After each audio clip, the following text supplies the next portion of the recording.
Thank you all for being here tonight. We're so pleased to be able to bring you this History Revealed program. I want to thank the Eastside Freedom Library. Peter Ratcliffe is here tonight, and the Roseville Library, Judy Woodward, is here tonight for all their support and partnership for the History Revealed series of programs, which have been going on for years now. And we're excited to be able to continue this through this year and through 2023. So I want to thank those of you who are members of the Ramsey County Historical Society and the Eastside Freedom Library. We rely on the support of our members to make these programs possible. And you can find out more about both of our organizations, including membership information, programming, events out at our historic site, Gibbs Farm, and much more on our website, which is up on the screen, www.rchs.com. So I'm going to share a slide real quick here. I want to thank our presenter tonight, and Peter will introduce him. But before we do that, I want to remind everybody that next week on Thursday, September 15th, we'll have a very special History Revealed program on Indigenous Peoples Day with Dr. Kate Phillips. Again, this is going to be an online Zoom program, and you can find out more about that on either of our websites. So as a reminder, please keep your microphones and cameras turned off during the presentation. You can put any questions, comments in the chat, and Peter and I will read those out. And the program is being recorded. As I mentioned, it will be up on our YouTube channel soon after the presentation. And questions, we'll have some time for people to turn on their microphones and cameras and share at the end. So the Ramsey County Historical Society would like to acknowledge the sacred Dakota land, Minnesota Mekoche, the land where the waters are so clear they reflect the clouds, is the ancestral and contemporary homeland of the Dakota people. It is also home to the Anishinaabe and other indigenous peoples. The Ramsey County Historical Society acknowledges that its sites are located on and benefit from these sacred Dakota lands. RCHS is committed to preserving our past, informing our present, and inspiring our future.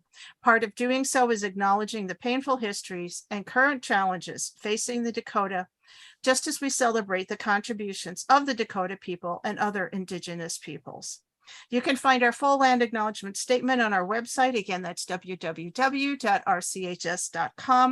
And that includes actionable ways in which RCHS pledges to honor the Dakota and the other indigenous peoples of Minnesota, Mekoche. And in addition to Kate Phillips' program coming up, we'll be having more programs on the histories of all of in our community, including indigenous peoples and immigrants. And to that end, we're very pleased to bring you tonight's program. This is part of our Making Minnesota series, which again is going to explore those untold stories, histories, and experiences of some of the many immigrant, African-American, and indigenous communities that make up Ramsey County, which is our most diverse county in Minnesota. So I'm going to turn it over to Peter Ratcliffe from the Eastside Freedom Library. And again, thank you all for being here tonight. Thank you, Robin. And I too want to thank everyone for being here. Tonight is very special for me. I moved to Minnesota to teach at Macalester College in 1982. And Dionicio Valdes had been one of my mentors, informally showing me how one could be a scholar and an activist at the same time. And I would not have had the life and career that I had were it not for his mentorship. And I'm just so pleased to have him with us, and so pleased by the mix of people who are joining us tonight. If you're not familiar with his work and career, he taught and directed the University of Minnesota's PhD program in Chicano Latino Studies for 23 years. And then moved to Michigan State University. Among his books is Al Norte, Agricultural Workers in the Great Lakes Region, Barrios Norteños, St. Paul and Midwestern Mexican Communities in the 20th Century, Mexicans in Minnesota, which was published by the Minnesota Historical Society Press, and organized agriculture and the labor movement before the United Farm Workers, Puerto Rico, Hawaii, and California. Tonight, he's going to talk about the connections between the community and the development of the Chicano Latino Studies program at the U.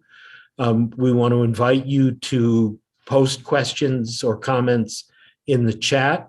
And when Dionicio is done with his presentation, we will start to throw your questions and comments at him. And hopefully we'll have a great conversation tonight. So, Dionicio, we're all yours.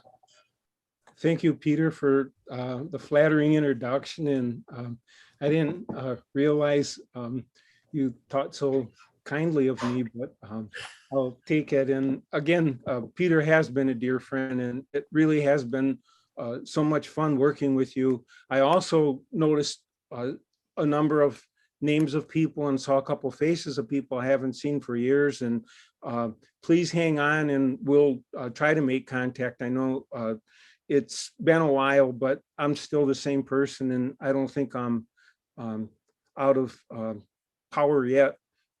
In today's talk, I want to discuss something a little more autobiographical than I guess I've ever done. That is a discussion of the department that I was a part of for 23 years, which was only an undergraduate department. So I didn't direct that department, and let alone its graduate program, which was non-existent. But anyway, I'd like to speak quickly as much as possible so we can carry on a conversation afterwards and respond both to questions, but also to flush out a number of things. And in this talk after the introduction, I want to talk a little bit about how the department was formed in the first part. Then I'll turn a little bit to the struggle for survival in the middle of its years. And finally, very briefly, I'll talk a little bit about its functioning. Now, for people who have not been on the inside, Chicano studies and ethnic studies entails a lot of different things, and programs are not all the same. So somebody said, well, I was in Latino studies here, I was in ethnic studies there. They have, I think, three basic elements. And again, you can make that a little more complicated if you wish.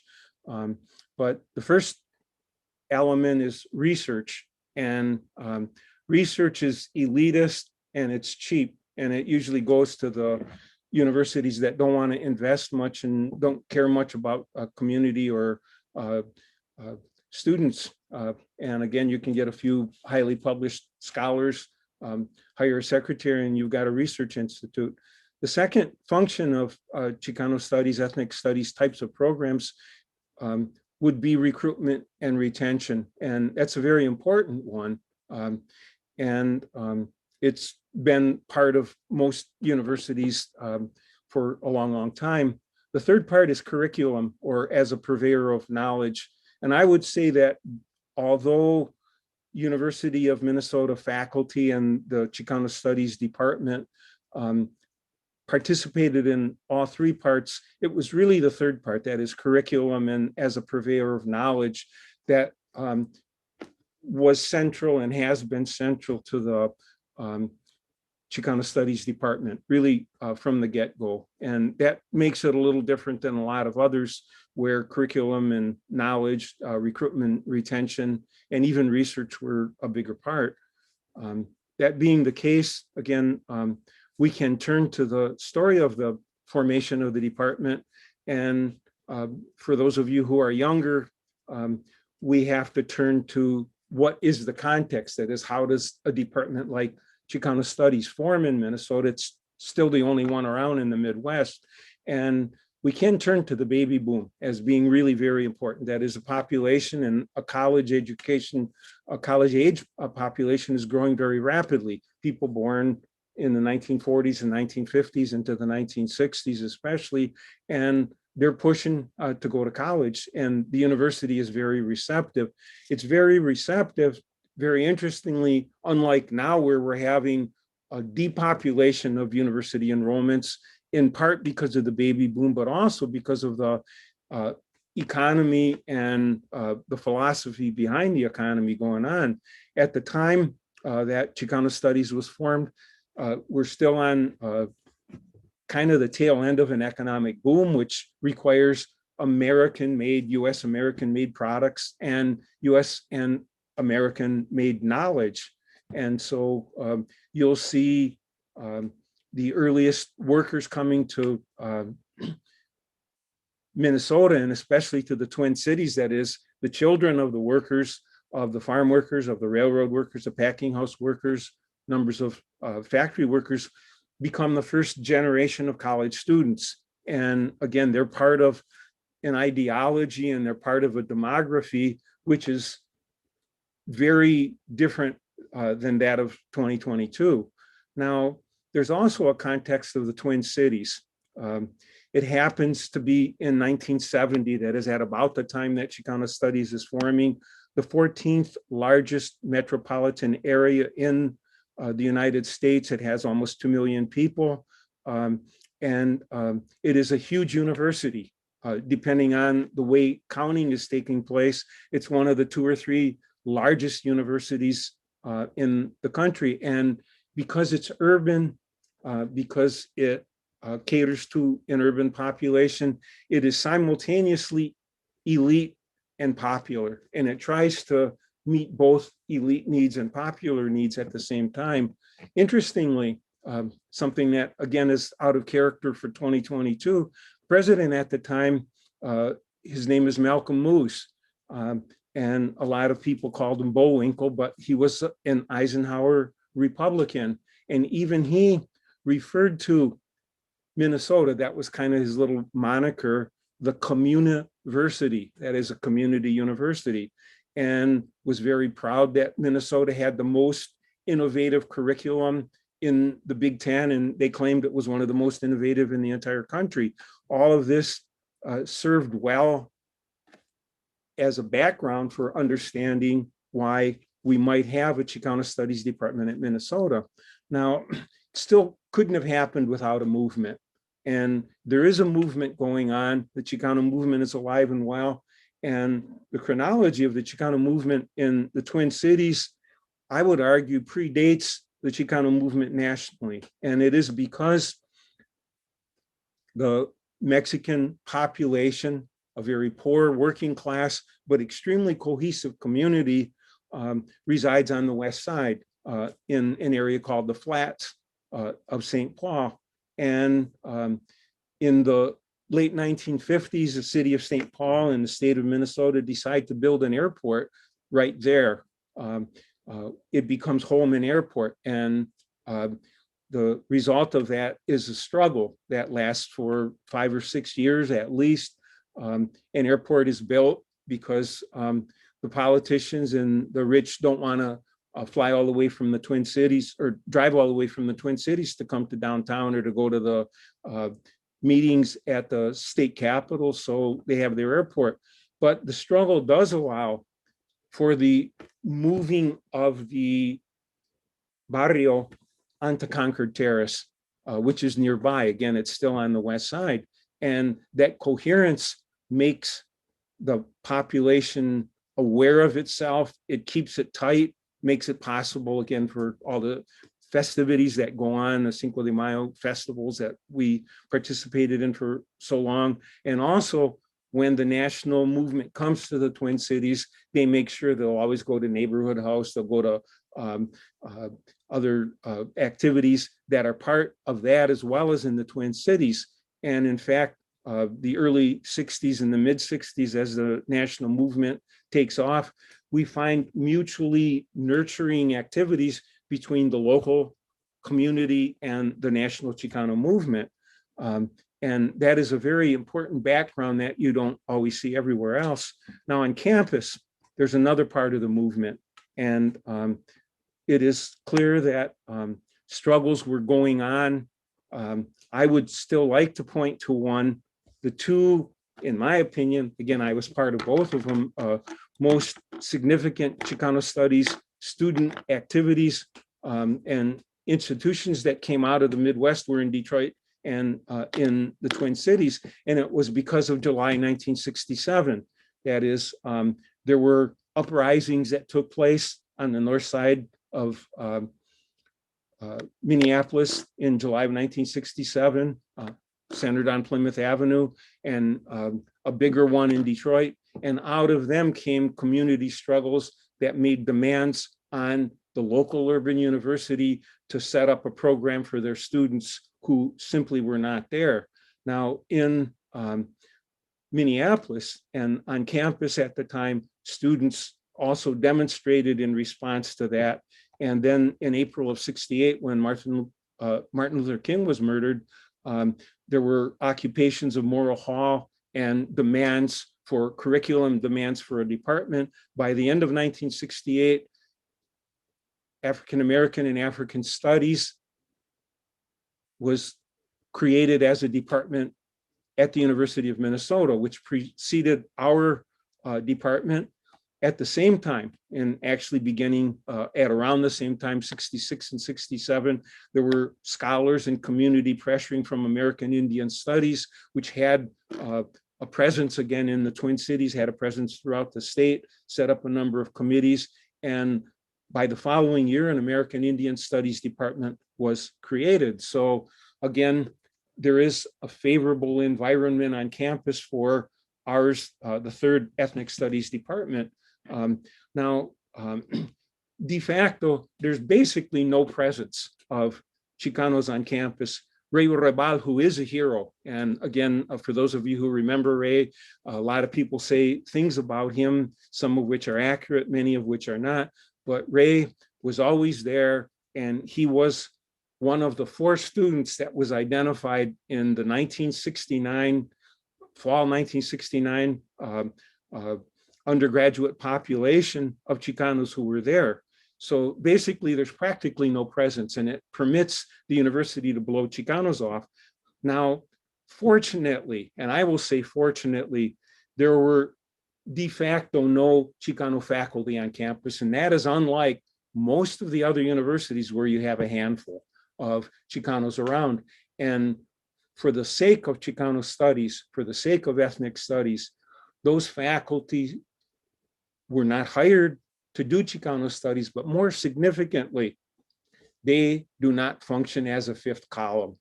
And that is so extremely important. And in other places, I'm very familiar with it. The 5th column inside, and especially a faculty, can do untold damage.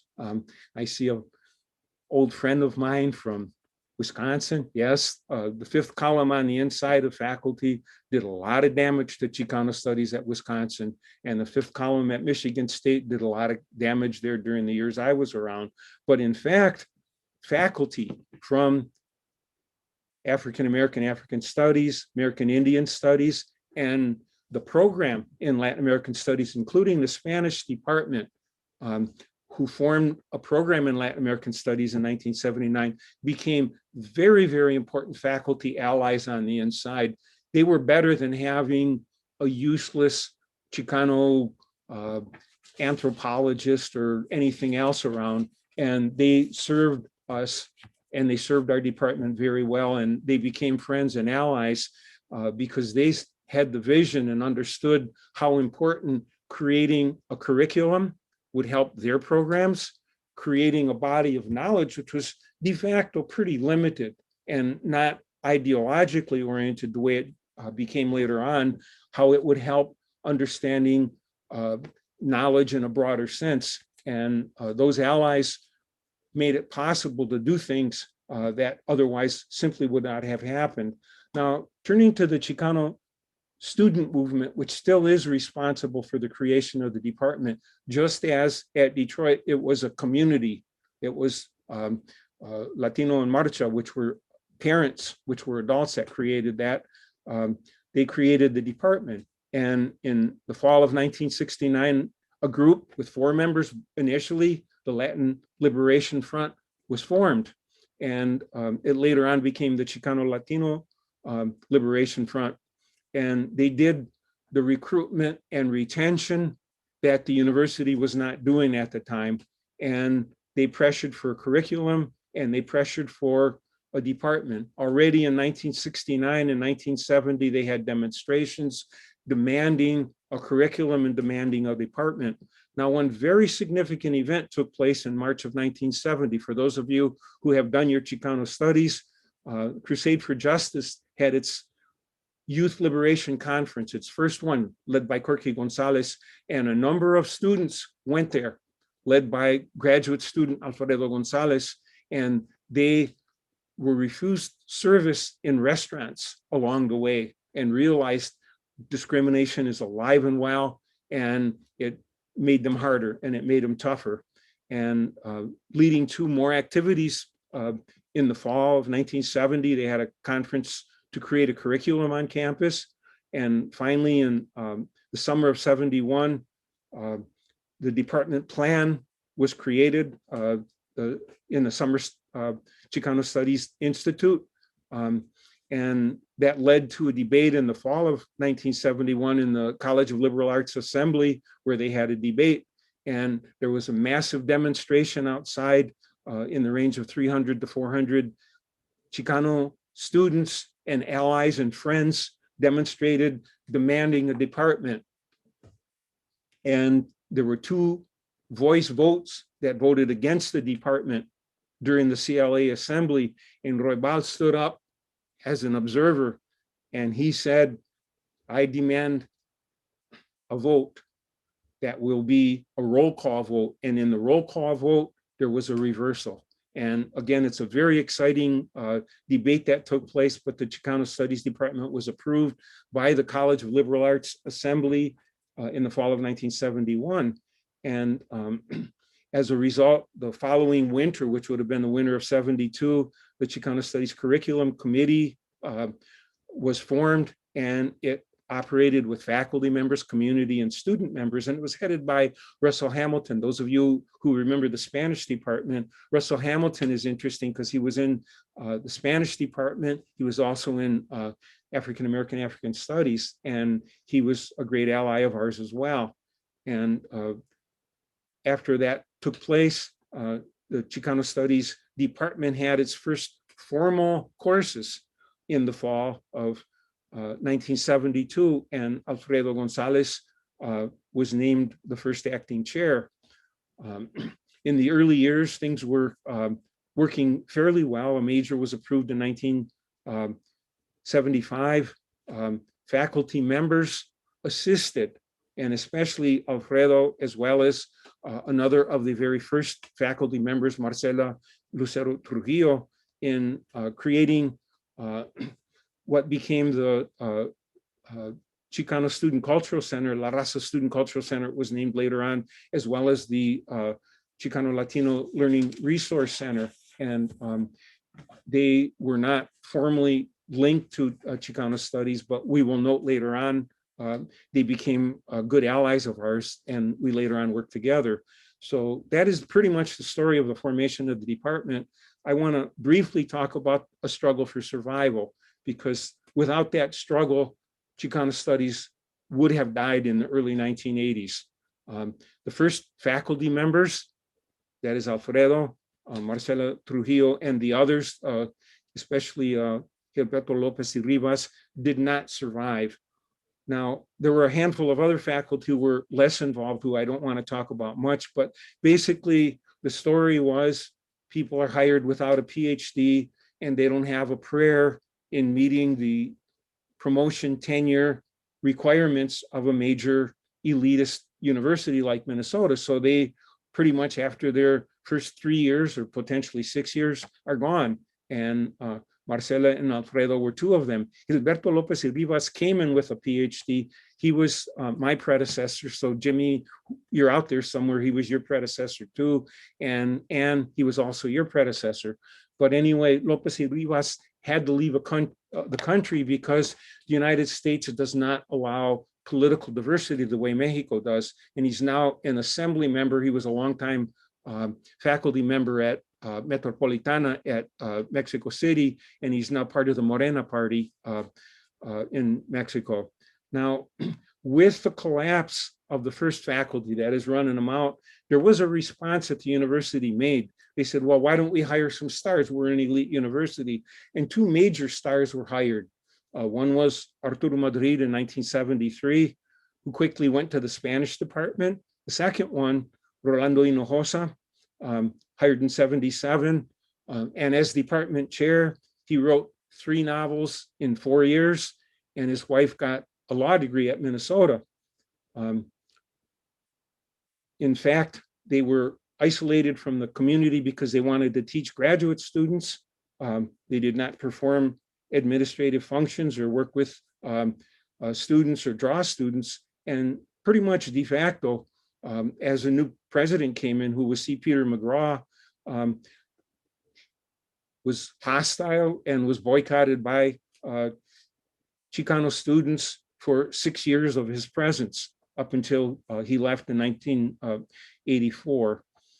But he did set up some committees kind of to study the problem. The Chicano problem used to be the Mexican problem.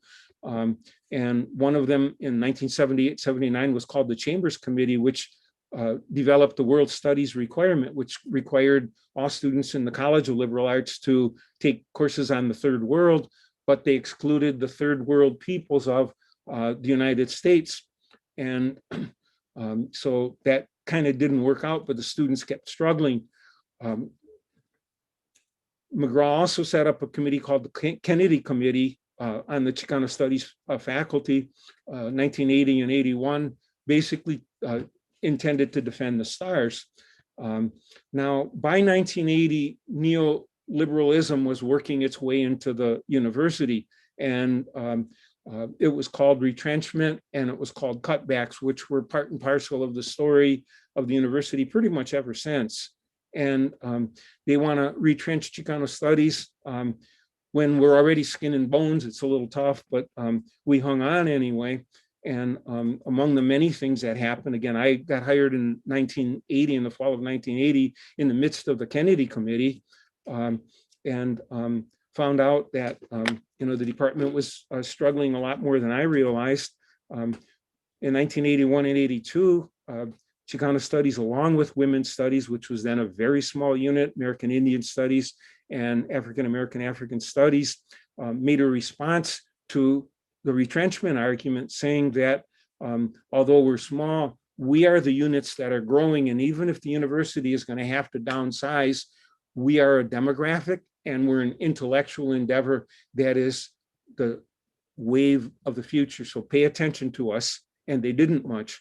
Now, we also, and again, with the help of one other hire at the time who was there for a couple of years and worked much with the community and with Teatro, especially Tomas Vallejos, we worked on enrollments. And from the time I arrived for the next 2 years, we worked on it. We already tripled enrollments and had respectable enrollments by 1983, but things were up. And in spite of that, again, Hinojosa had left. There are no senior faculty in the department, and we did have a number of rallies. The biggest one was in October of 1982. C. Peter decided he wanted to have tea and crumpets with the Hispanic community, which was kind of an interesting thing. And so we had a big rally and kept everybody out. And C. Peter peeked through the windows and received a list of demands from representatives of the student body, demanding that we have support for the program, for support for the department, and especially that they hire a chair. And ultimately, it was a very strong demonstration, and it did scare the pants off of the administration to know we would keep demonstrating, we would keep fighting, and that ultimately in that following spring, we had a search, and Guillermo Rojas was hired in the fall of 1983. And I will say clearly that that pretty much ended our struggle for survival. But also from that time on, the children of the community leaders took all of our classes. And you look at the old timers, and they came in, if they like literature, they take Guillermo's class. If they like culture, they'd take Santos's class or Susan's class. If they liked history, they'd either take a class from Ann or from me.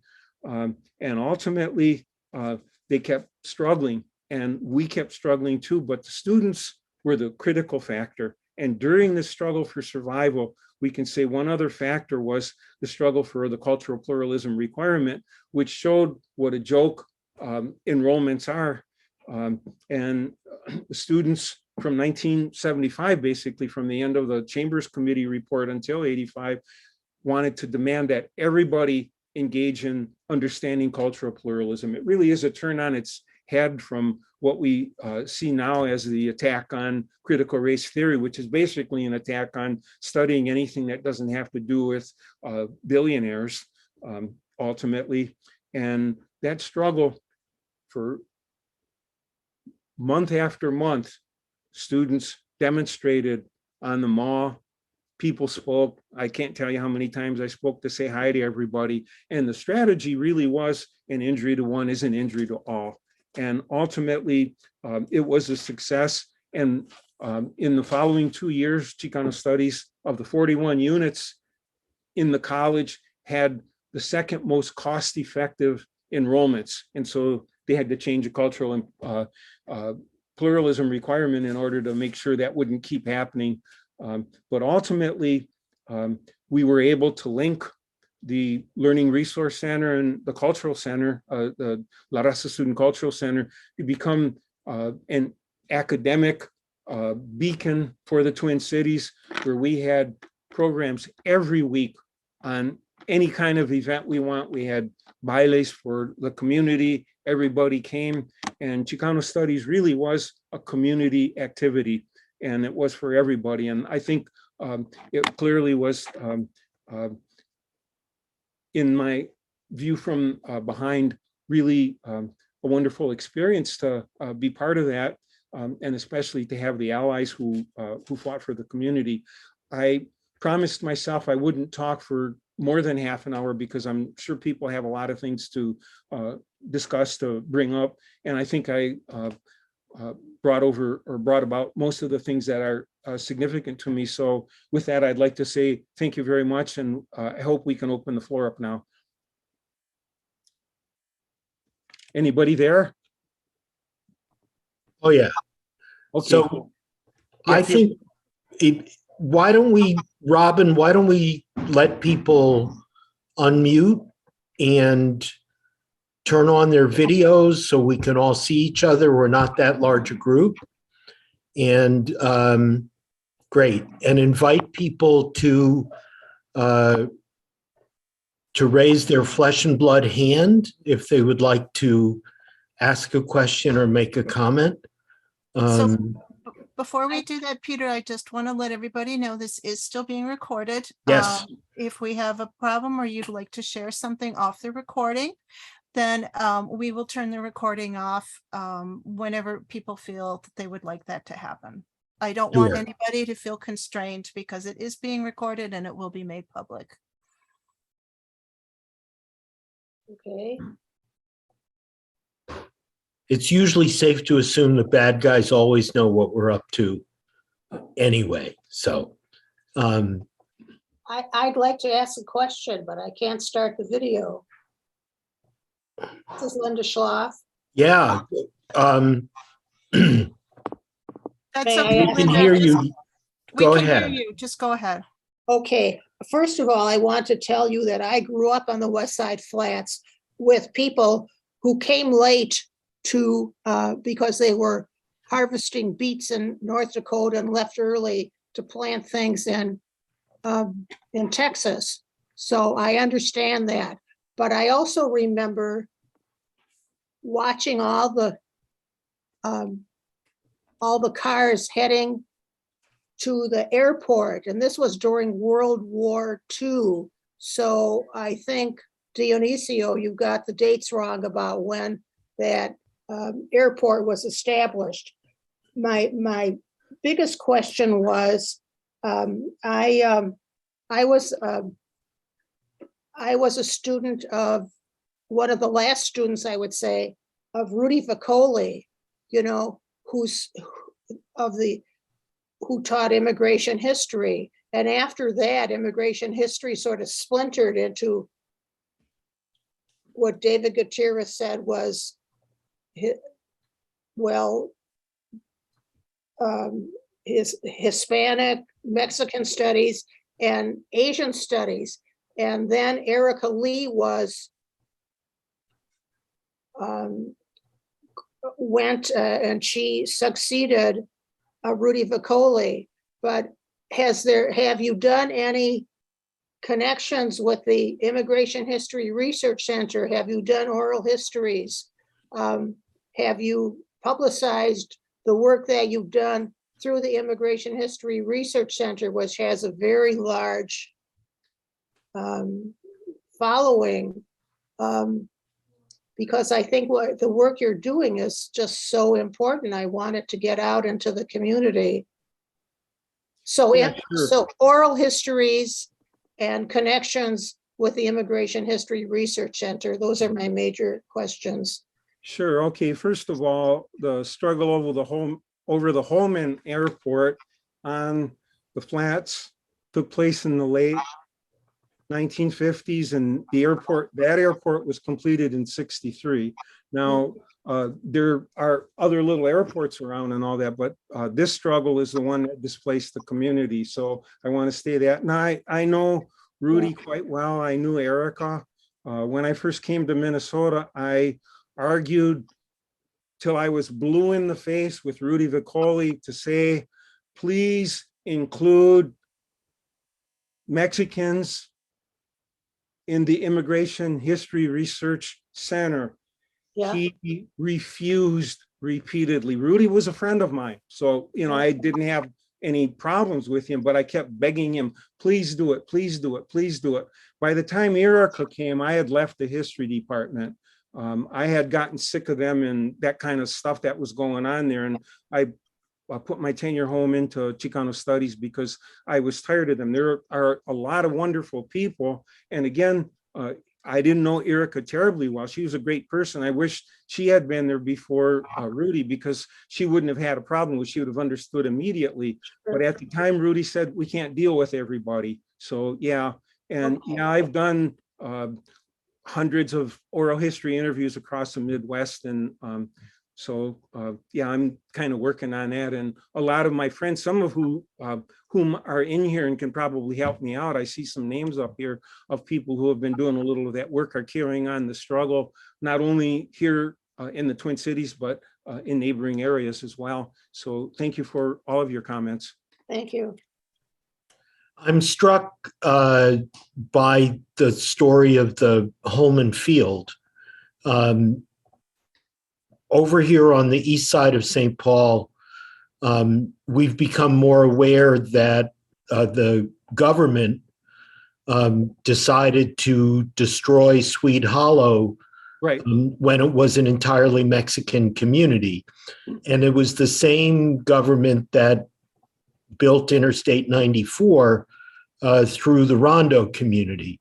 And I did not know until you told the story tonight about Holman Field. And so, we have a narrative about ethnic cleansing and driving the Dakota people out of Minnesota. But we have these other, a century later, these other narratives of ethnic cleansing, right, driving Black and brown people out of the communities that they've built. Right. Yeah, and I think that we're in the middle in St. Paul of a conversation about reparations. The St. Paul City Council is debating, discussing questions of reparations. And it's not only about what was done to African descended people during slavery, but what happened in the 1950s that were done to Black and brown communities here in St. Paul, and how do we repair that? So that's an important piece you've already added to the sense of these various measures in the 50s. Thank you. Thank you. Someone want to, yes, Jimmy Patino.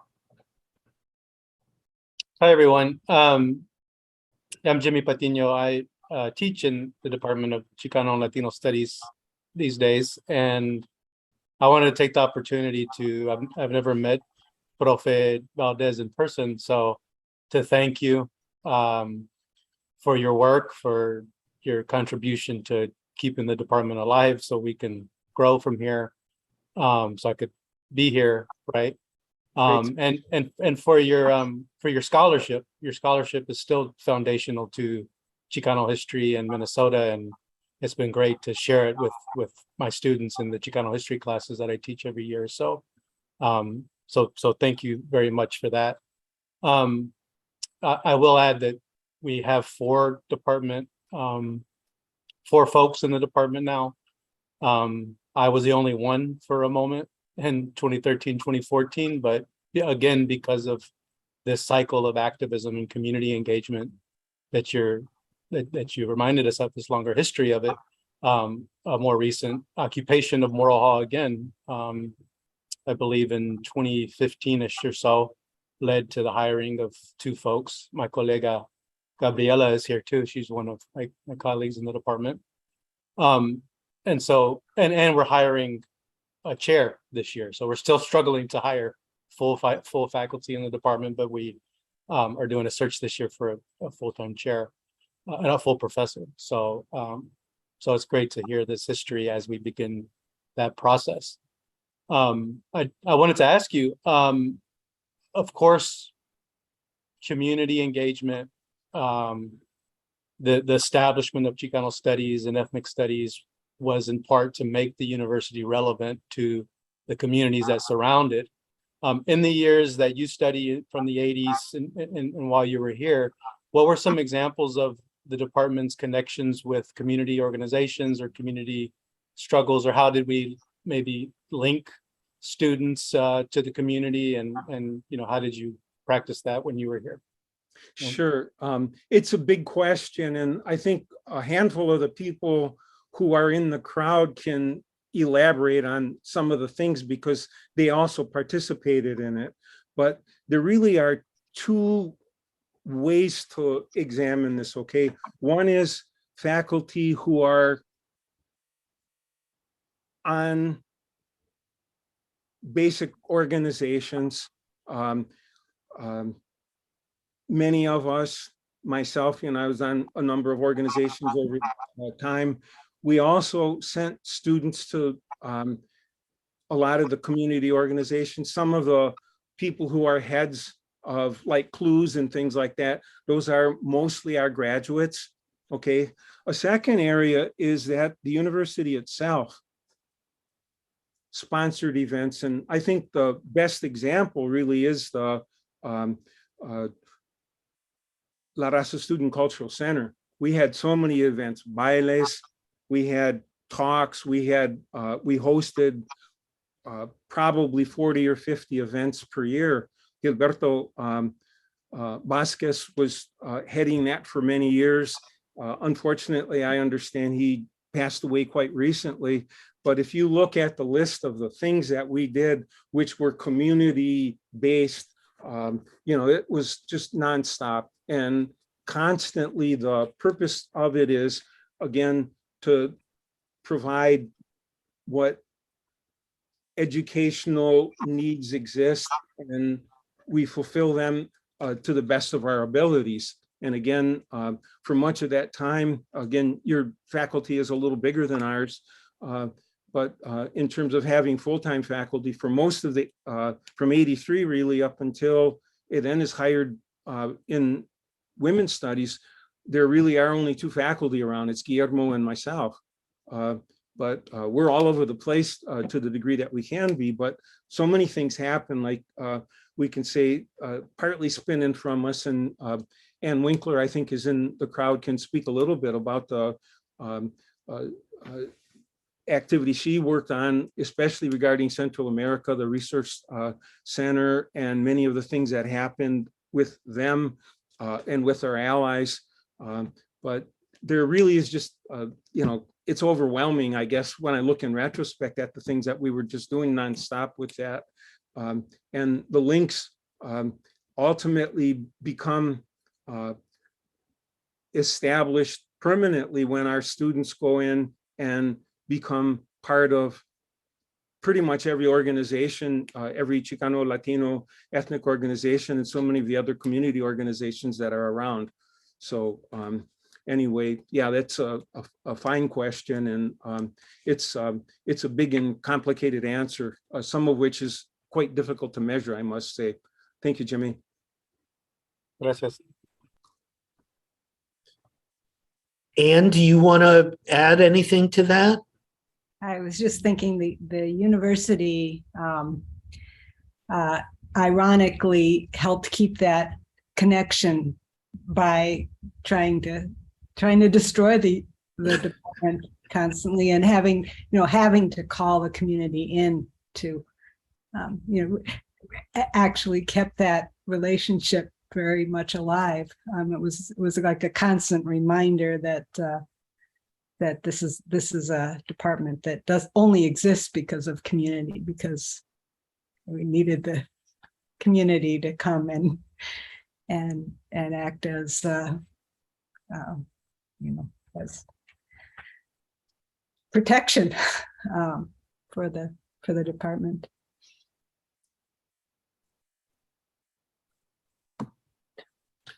Thank you. Yes, Susan Green, please. I'll ask Dennis a question, one that I know he's going to like. Can you talk about the role that Minnesota Nice played and, discourses of civility in any academic institution? How, the story I heard about going to, to the president's tea and crumpets was about a bunch of, Chicanos and raggedy vans, and, and it was about the displacement of respectability and the displacement of civility as a narrative in Minnesota Nice. So you want to talk about kind of the particular politics of why the Chicano Studies Department develops the way it does in Minnesota in particular? Sure. I don't know. I think we were always very nice. We weren't, we were civil to everybody. One of the problems is, how do you deal with the big lie? And that's a difficult matter. That is, when people just repeatedly are telling you incredible things that you cannot with a straight face accept, you go, I'll smile and nicely say, okay, that's the way it goes. But, it's not really nice of you to talk that way. What can I say? But again, the students at the University of Minnesota, and the Chicano students in particular, as a demographic, do represent, if you're going to cut across, much more of a working class population.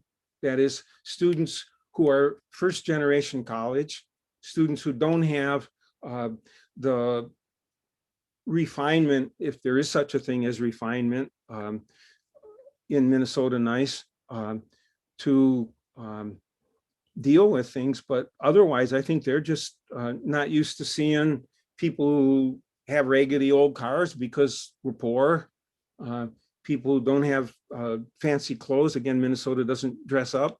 That's kind of part of Minnesota Nice. I guess they don't overly dress up. But ultimately, I think that, it can shock them just to see all the people.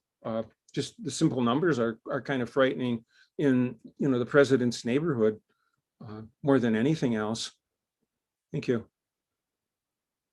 Is there anything else you want to elaborate on that, Susan?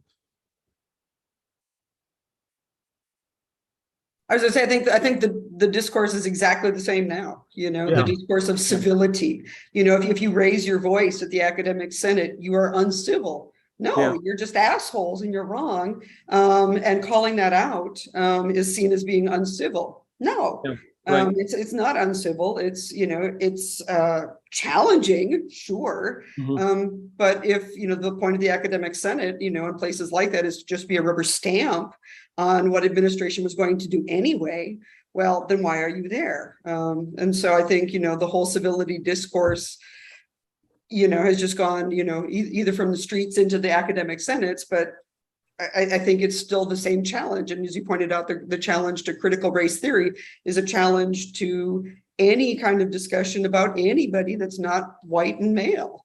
Right. And so, you know, I don't think it's changed that much.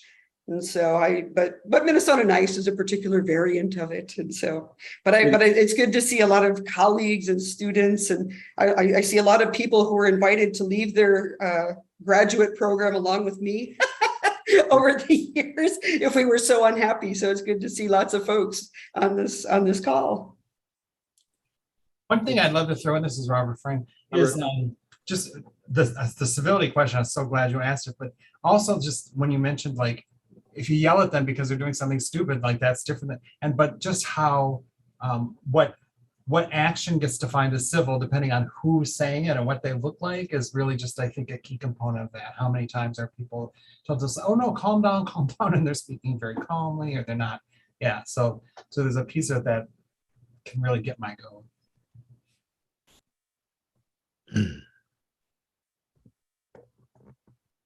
Yeah, that's a good observation. Now, it's interesting, if we look at people discussing critical race theory, I haven't seen very many who are nice.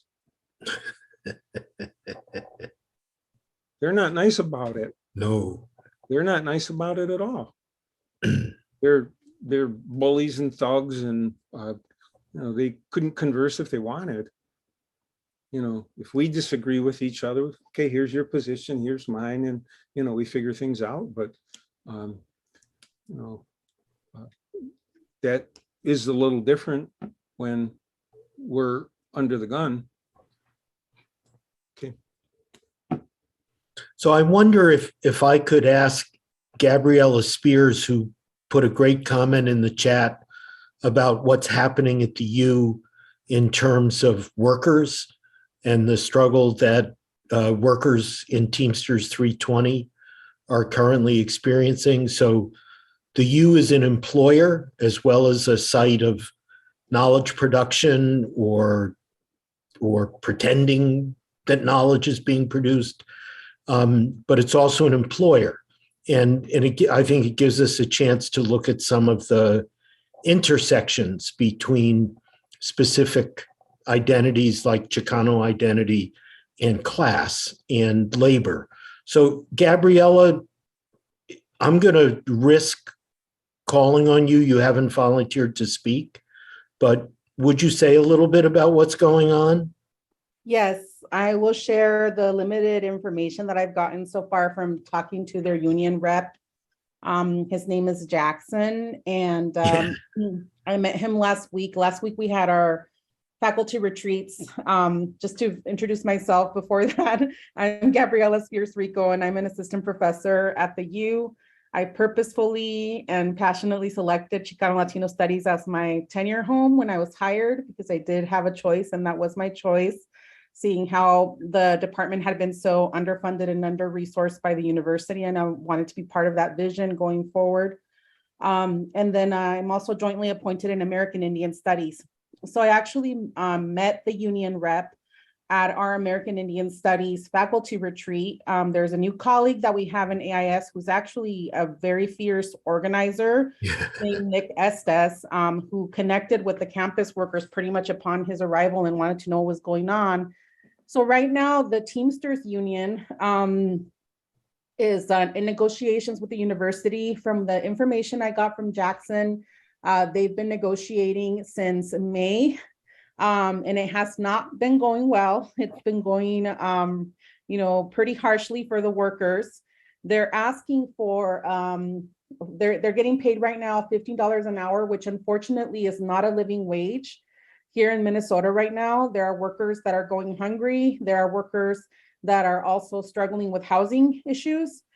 We met two of the workers who came to that meeting. There was one worker who was a Somalian janitor, and another worker who was a dining hall worker, who's actually part of one of the Sisseton tribes. And so these are definitely folks of color, indigenous folks, who are doing this type of labor. And I identify with it because my mother was a farm worker for a long time, and then got really happy and excited when she got her benefits union job as a university janitor at Cal Poly San Luis Obispo. So I invited them also to our Chicano Latino Studies faculty retreat, and we got to hear a little bit from Jackson then.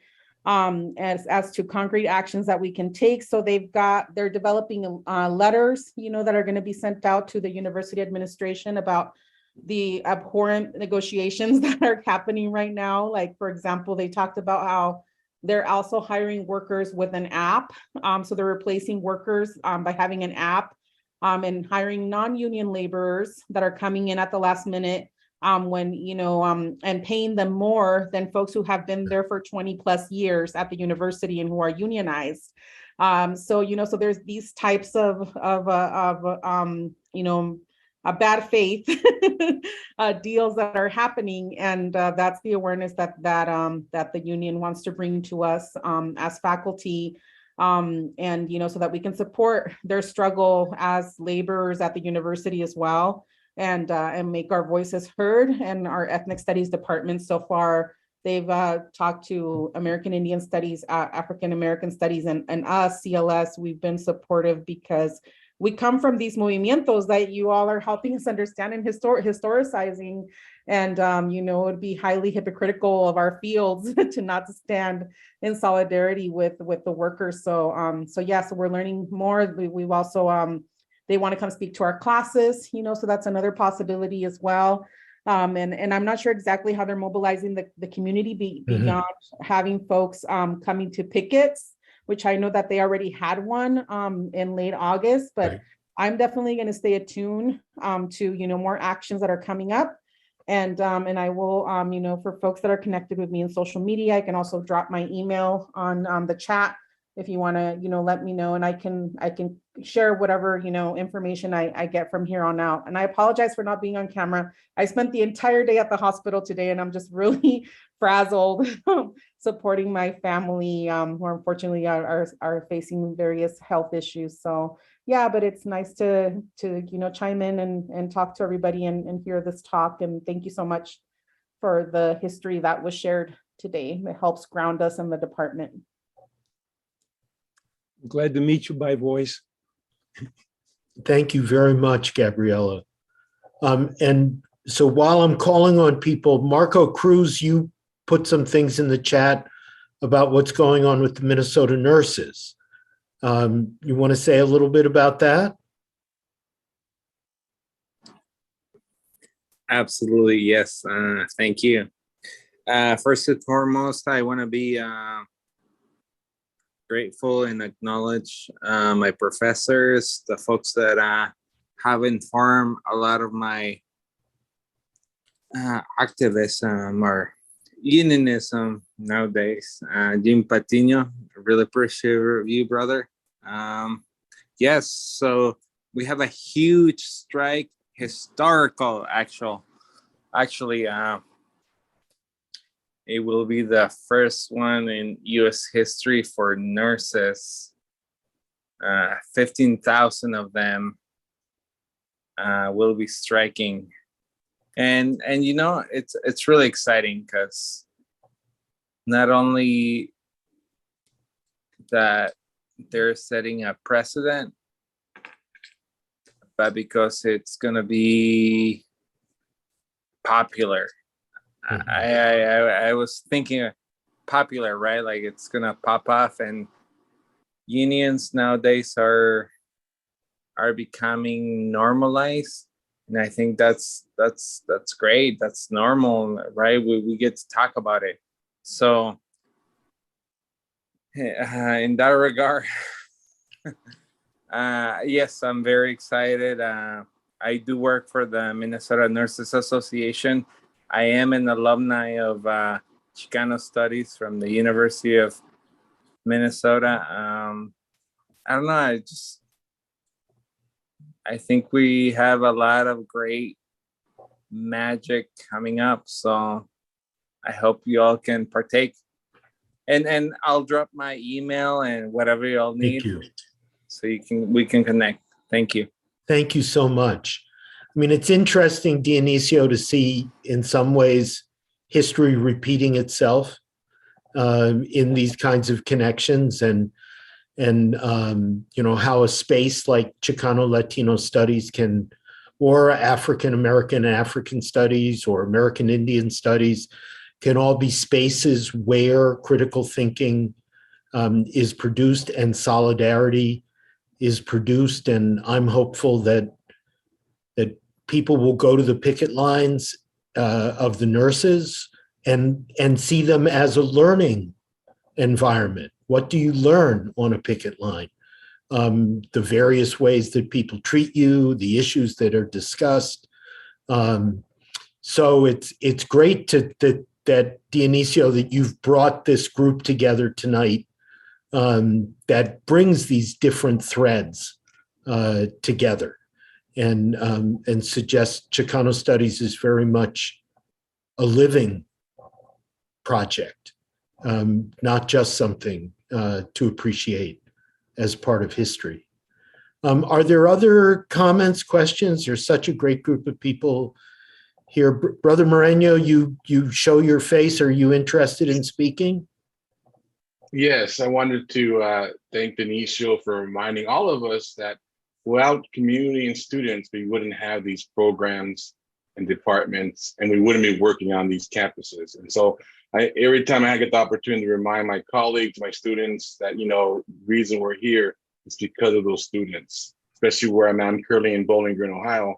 And I remind them that, the BSU and Latino students, Black students in the 70s, we wouldn't have these courses. But I also remind them that we're being attacked 24/7. So it's important to, understand contemporary issues going, but again, historical too. So thank you, Dionicio, for reminding us about these struggles, and these struggles are very important, and how much community plays in developing these programs and keeping these programs alive and defending us. Great to hear from you. Thank you. The wonders of Zoom. We have a brother from Bowling Green in the midst of the conversation tonight. Excellent. Someone else, thoughts, questions, testimonies, picket lines to invite us to. What else? I will mention that the Eastside Freedom Library is hosting a labor solidarity picnic this Saturday from 3 to 6.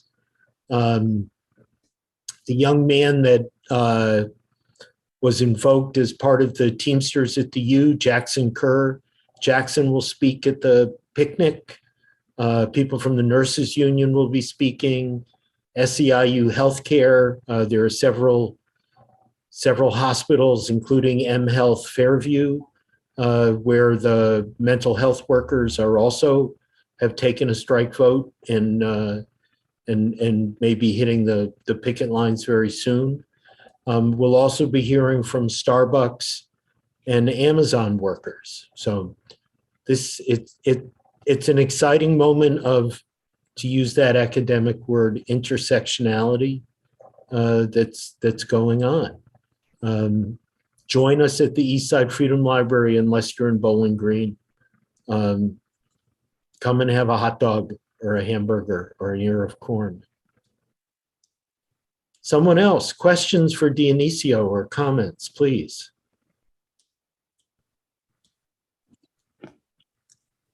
Thank you all for being here. We'll hope to see you at another upcoming program. And for a few last words, Peter? Well, I do want to encourage everyone to join us next week with Katie Phillips, who has just written a children's book about Indigenous Peoples Day. And she will be talking about, so we haven't talked much about getting the message out to even younger learners. And Katie has written this great children's book, and she'll be talking about that on the 15th, next Thursday, 7 o'clock Zoom format. We're also opening an exhibit at the Eastside Freedom Library called Faces of Solidarity. And this is a photography exhibit. All the untold stories, all the things we don't know. Who knew that there were 15 Polish labor activists who, after the Solidarity movement was suppressed in Poland in the early 1980s, immigrated to Minnesota? And two Polish activists have found them, collected their oral histories, taken gorgeous headshots, photographs of them. And we're going to have the exhibit up for a month.